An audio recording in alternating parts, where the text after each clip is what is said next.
The middleweight division is in complete chaos this week. With UFC 319 right around the corner, everything's heating up fast. First off, Khamzat Chimaev took things to a whole new level. He didn't just call out Dricus Du Plessis, he threatened to kill him. Yeah, seriously, the message was intense, angry, like he's out for blood. And then, bam, we get a surprise twist. Caio Borralho steps in, announcing that he's officially the backup fighter for Khamzat versus DDP. What? That's odd, because just a few weeks ago, it was Nasruddin Imavov who said he was the backup. So what's going on here? Now, Dricus and Khamzat are still set to fight in September. But if Caio really has to be ready for both of them, that means he could be cutting weight twice in just a few weeks. That's brutal on any fighter's body. Too much stress, too much risk. As the hype keeps building around Khamzat possibly taking over the division, not everyone's buying into it. Dean Thomas definitely isn't. He straight up said it. If Khamzat becomes champ, it might actually be bad for the division. Why? Because Dean's not convinced Khamzat is reliable. He's had trouble making it to fights before. Injuries, weight issues. He's been shaky. Dean voiced what a lot of fans have been secretly wondering for a while now. Is this Khamzat versus DDP fight even really going to happen? Michael Bisping had something to say about all this too. It's a fair point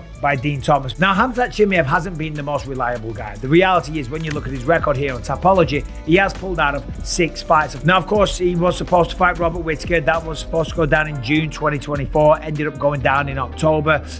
He was supposed to fight Paulo Costa. He was supposed to fight Nate Diaz. That's 3 cancelled bouts. And there's 3 fights with Leon Edwards. Now, first of all, the 3 fights with Leon Edwards, that was probably because of COVID. That was 2020 and 2021. I can't remember the exact details, but fights were dropping off left, right, and centre because of COVID. So forget about those 3. The one with Nate Diaz, yeah, okay, he couldn't make weight. So then they brought in Kevin Holland instead. So he did fight somebody. Okay, the fight with Nate Diaz was cancelled, but he did make it to the octagon. And then Paulo Costa, I can't remember what happened there. 6 fights, according to Tapology. Let's talk about something interesting. Reinier de Ridder, yeah, the guy who's made waves in one championship. He's suddenly in the middleweight title picture, and he's stirring the pot big time. Why? Because he's trained with both Khamzat and Dricus. And guess what? RDR says that between the two, Khamzat is actually the easier opponent to prepare for. That's right. His reasoning: Khamzat's style is more predictable. You can bring in strong Dagestani wrestlers and simulate his game. It's structured, it's repeatable. But Dricus? According to RDR, he's on a whole different level of awkward. His style is strange, unpredictable, hard to figure out. It's messy in a way that's dangerous. That kind of weirdness makes it hard to prepare for him. Even though Khamzat's name is huge, especially after his win over Robert Whittaker, RDR's own performance got people talking too. His stock definitely rose after that, but maybe not quite enough to earn a title shot just yet. We still need to see how the Caio versus Imavov fight shakes out. Still, stylistically, Reinier is a nightmare. That funky striking throws everyone off, and once it hits the ground, his jiu-jitsu is elite. Whether it's Dricus or Khamzat who's holding the belt, RDR could be one of the most dangerous threats that no one's paying enough attention to. Sure, his fight with Whittaker wasn't the most exciting, but come on, it's Robert Whittaker. That's no easy win. Would be like an easier guy to prepare for. Not that he is an easier fight, but is more of a typical style. I can bring a couple of Dagestanis and a couple Chechens in who wrestle pretty similar to Khamzat. He boxes pretty cleanly, like boxing style. So yeah, that is not that spectacular. It's spectacular. It's not that special in a sense that it's not as weird as Dricus is, you know. It'll be harder to prepare for him, but he might, if he wins, he might be the bigger name.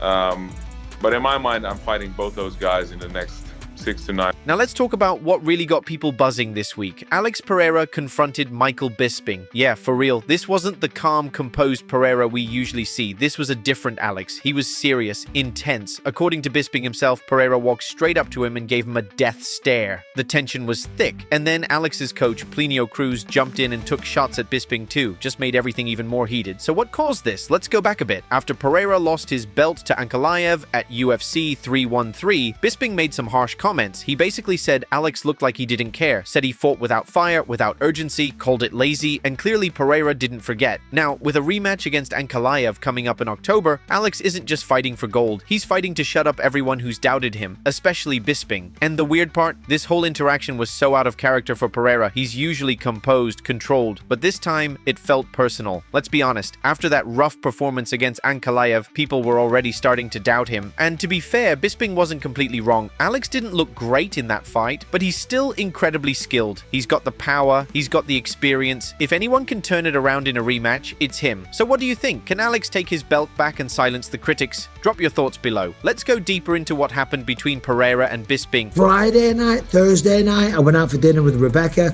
We're walking back to the hotel. He's standing outside the front of the hotel with his translator, trainer, manager, whatever. You know who I'm talking about, Paulino Cruz. Paulino Cruz, yeah.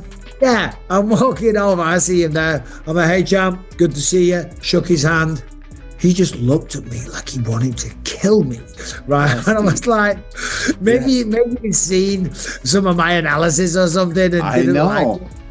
And then I shook his translator's hand, and his translator, he's like, oh, firm handshake. I'm like a little shit talky as well. I'm like... Now this one is wild. Josh Thompson and Big John McCarthy recently discussed a potential matchup that could shake things up in a big way. Max Holloway versus Nate Diaz for the BMF belt at 170 pounds. Sounds crazy? Maybe. But people are loving the idea. After Max's war against Dustin Poirier, where he defended the BMF title like an absolute warrior, his stock has skyrocketed. Meanwhile, Nate Diaz is teasing a return to the UFC. Suddenly, this matchup doesn't seem so far-fetched. Diaz has a bunch of names on the table. Conor McGregor, Michael Chandler, even Jorge Masvidal, who he beat in a boxing match not too long ago. And Masvidal's been hinting at coming back to MMA too. But here's what makes this Holloway versus Diaz idea so special. It's not about rankings, it's not about title shots, it's just two legends going to war. That's what fans love. Nate might be 40 now. Sure, he's not in his prime anymore. But people don't watch Nate to see perfect technique. They watch him because he's real, because he always brings the fight. Josh Thompson said it best. The UFC doesn't really care about legends anymore. They care about clicks, views, buzz. And a fight like Holloway versus Diaz, that would break the internet. Guaranteed. It's about heart, about grit. Two fighters that fans will always show up for. Thanks for watching. Don't forget to like and subscribe if you want to stay on top of everything happening in MMA.